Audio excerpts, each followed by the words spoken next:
Hello everyone, and thank you for joining me.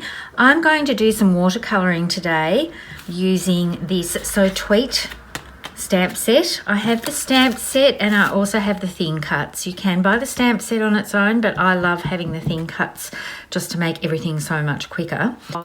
And what I'm going to do today is show you 3 different ways of colouring. I'm going to do some watercolouring with some watercolour pencils, watercolouring with some Distress Oxides, and then I'm going to show some end results with some projects that I've made using this.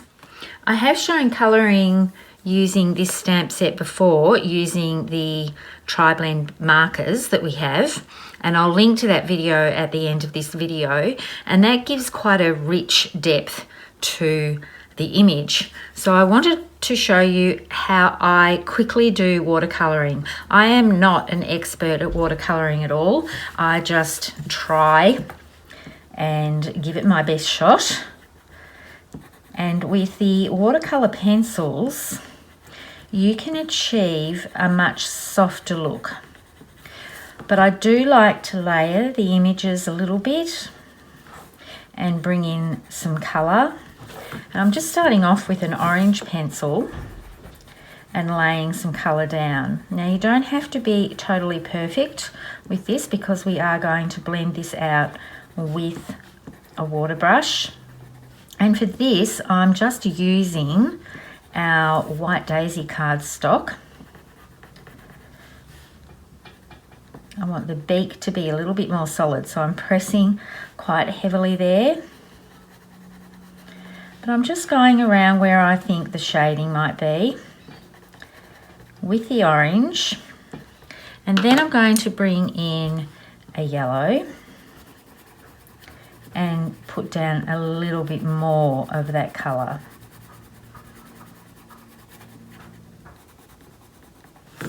And then I'm going to blend it all together using a water brush. So the water is in the barrel here. I'm not going to squeeze this out at all. I'm just using what flows out of the brush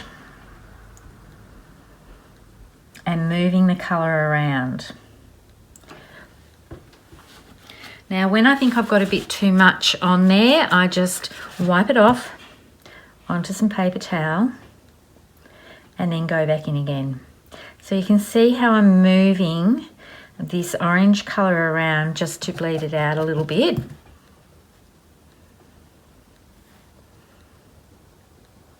And it's quite quick to do. It doesn't take very long at all. As I said, I'm not an expert at all when it comes to watercolouring. This is just a quick and simple way of getting some colour onto the image. And it really doesn't take long at all. And I've left this area in the center here very pale. There's some that is actually white because I want to give the effect of some shadow. And that's basically it for the little bird. And then I'm going to do his hat, and I want this just to be quite subtle. So I've laid down a little bit of color, and I'm just going to come in and spread that around just a little bit. I'm not pressing hard with the watercolor brush at all. I'm just using the very end of the tip. So that is very, very quick to do. And that is done. Now I'll show you some quick colouring in using the Distress Oxide inks.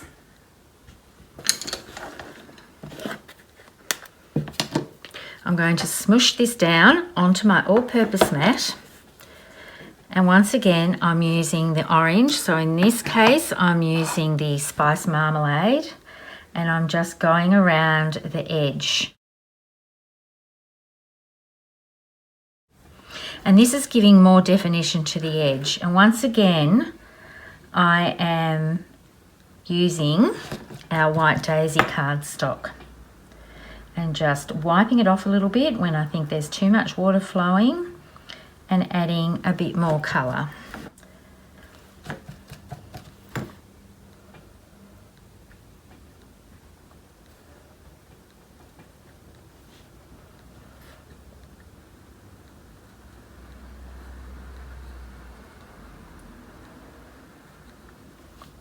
And I'm just building this up as we go.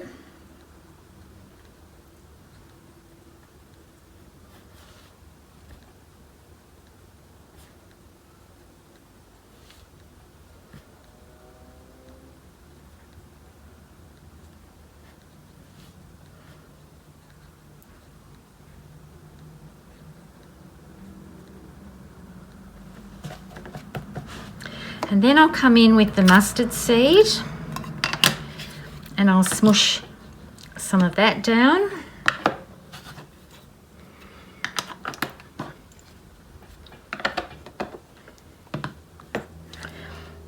Because I want a little bit of yellow to come through.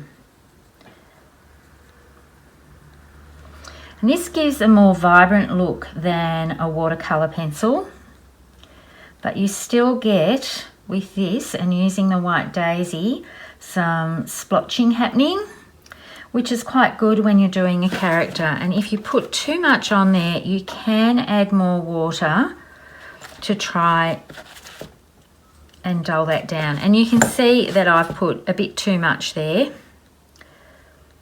but that's okay. It doesn't have to be perfect. And I can take a little bit of that away by adding more water and dabbing it off. So now I'm just going back in and blending a little bit more of the orange and the yellow together, and then I'm going to pick up some of the colour that's already on here and go through this area here. And then for his beak, I want to go back in with a little bit of this orange. So now I can just set these aside to dry to fussy cut or to use the thin cuts to cut out later. The next thing I want to show you, and I did a video on this as well, is actually bringing in the colour from the stamped image. And for this I'm going to use the watercolour cardstock that we stock, and I'll put links to everything below. And I'm going in with spiced marmalade. Now the one I did the other day was for flowers, but you can use it for other images as well. So I've just inked him up. I'm going to stamp him down, and then I'm going to use the ink that is on that image to colour in the little chick.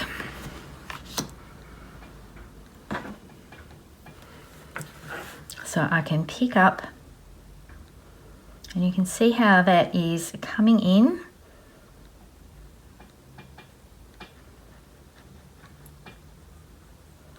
And it almost gives like a no line effect. If you want a softer look than a black outline image, which is what you get when you do this sort of thing, and you can definitely stamp those onto watercolour paper if that's what you want.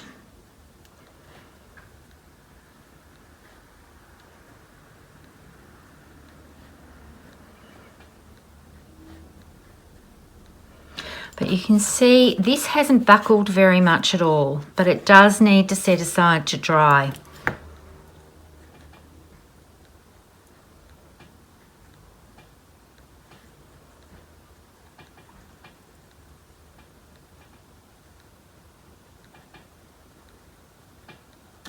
I don't want to bring in too much water because I do want part of these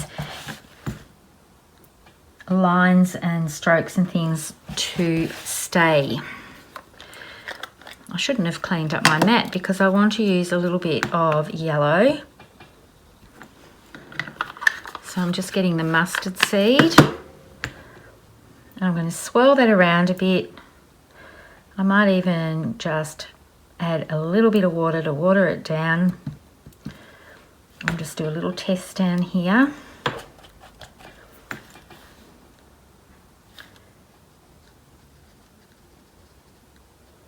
And it's just a case of spreading it around. And for this one, I'm going to try and avoid his little beak a little bit.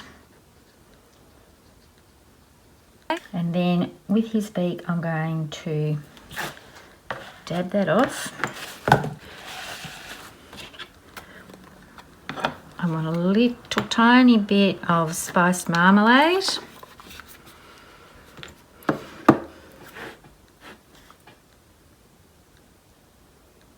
And you can see I've lost a little bit of definition there, but that's okay because I'm going to just tap that off, bring in a little bit more. I've got a bit too much water on my water brush.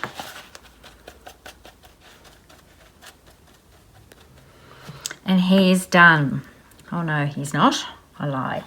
Just add in a little bit more of the mustard seed.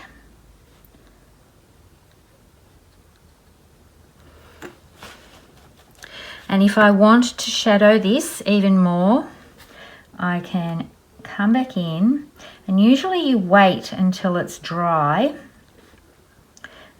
so that the colours don't blend too much. So I can leave this to dry and then I can come back in with a bit more colour. See how that's adding some more layers and some more depth to the image. And don't worry too much about the glasses. I'm going to show you how to put those back in.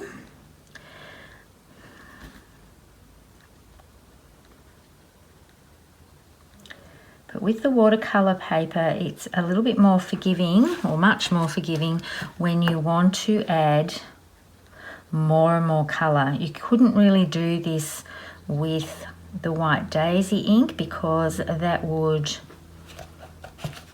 just get too wet and would start to warp and thin out.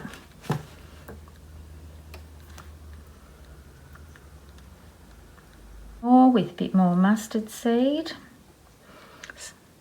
Sorry, spiced marmalade. I don't know where this fluff is coming from.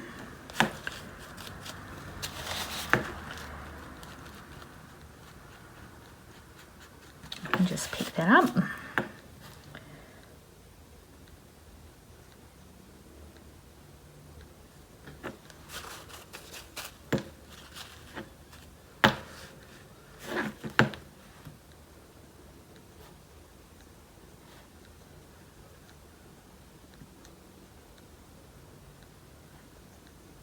In the video that I did the other day showing the flowers, I didn't add any extra colour in at all.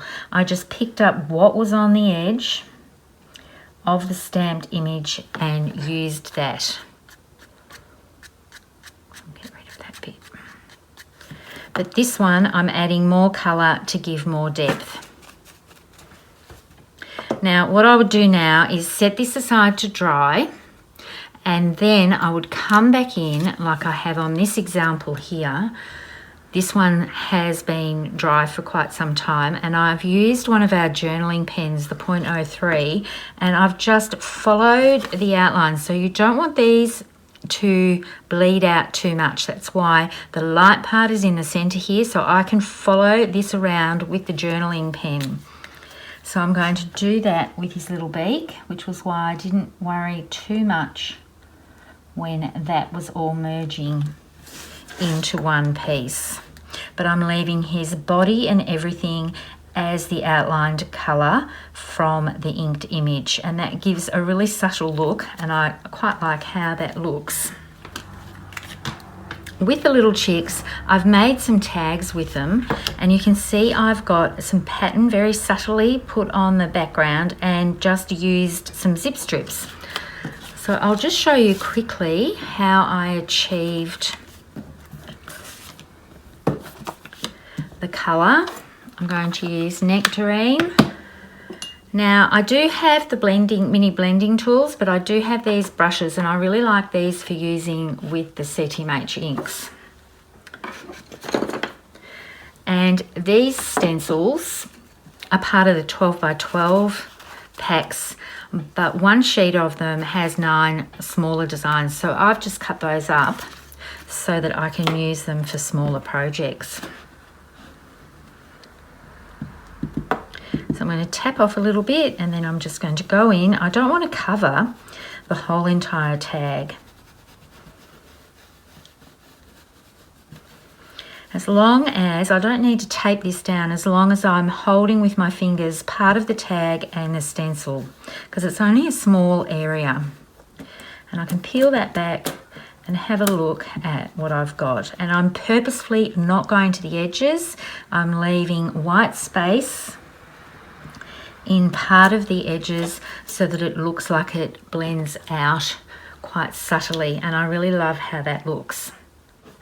And then I keep all my zip strips in a bag, and I've got so many of them. So what I did for these images is just go through and find some that I like and put them down onto the tag. And I'm going over the edge of this scalloped end. Now these tags are from a retired set. They're called Fancy Tags.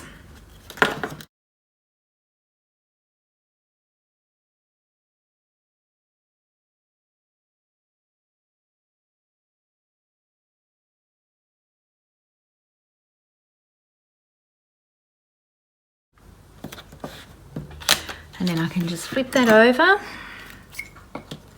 trim off the excess here, and then to get the scalloped edge back again, it's probably easier to look at it here, I can just line this up, adhere some washi tape, and then I can run that through my die cutting machine, and that will give me the scalloped edge. So you can layer things up and put them through your die cutting machine once you've already done it for the original part of the tag. Let's take a look at the completed tags. These three here are using watercolour pencils. Now the ones I used aren't the close to my heart ones. I already had some previously, but you can get watercolour pencils through close to my heart. You can see how with them layered up on these tags, you're using up some zip strips from your stash, and I just have various amount of baker's twine that I've used to trim them off. I really love this one with the black. I've actually used the Distress Oxide Inks Black Soot to do this one here. I love the contrast between the black and the pink on this one. So these three are using watercolored pencils. This one here, he's been colored with the Distress Oxide Inks. So you can see that there is a difference with the consistency because they are different formulas. The watercolour pencils are quite softer. If I wanted to, I could go back in and layer in more pencil and bring out more vibrancy of colour. And I've just used a little blue one to give him some definition on his glasses. And then this one here is using Distress Oxide Inks as the stamped part of the image, and then bringing the colour in from the edges of that and adding more layers as I just showed you. So you do get totally different looks from the different mediums that you can colour with. I'll put some still shots of these up at the end of the video. I hope you've enjoyed what you've seen today and will join me next time. Thank you so much for watching. Bye for now.